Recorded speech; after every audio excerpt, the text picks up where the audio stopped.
Today I'm going to be showing you guys how to replace the air filter on your Harley Sportster 1200. The first thing we're going to want to do is get these outer two cover bolts off. We're going to need a 3/16 Allen key to get these off. So I'm going to go ahead, pop those off now, and I'll show you guys how to replace the filter. Be careful when you pull this cover off. This outer plate is going to want to come off separately. So just be sure to grab it as one whole unit, and the cover should pop right off. So now that we have our air filter cover off, we're going to have to take off these 3 Torx bolts. We're going to need a T30 Torx to get those off. I'm going to go ahead and get these 3 bolts off now, and then the air filter should pop out. Now that our 3 Torx bolts are off, we're able to pull off the air filter. The air filter should just pop right off at this point. There's 2 little posts that stick out of your air filter. There's going to be receiving O-rings inside of this air box right here. Just make sure the O-rings don't get lost. Replace them if necessary. Now we're going to go ahead and get our new filter on. Here I have my new air filter.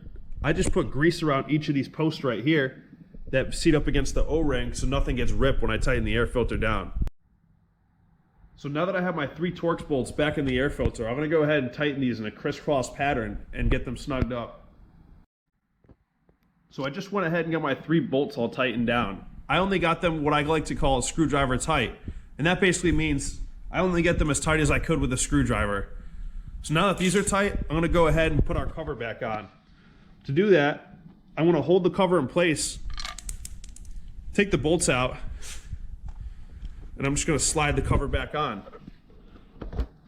Again, be careful about this middle plate. It's going to want to fall off. So now that we got the bolt holes lined up, I'm going to go ahead and get my bolts in there and get those snug. So now that I got my cover back on, I'm going to pull out my 3/16 Allen right here and just go ahead and get these snug. These shouldn't be very tight either.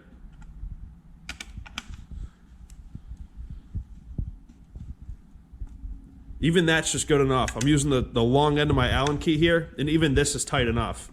There's no need for them to be any tighter.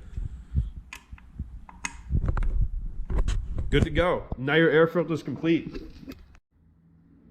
So now your air filter is successfully swapped. If you guys liked the video, please like and subscribe.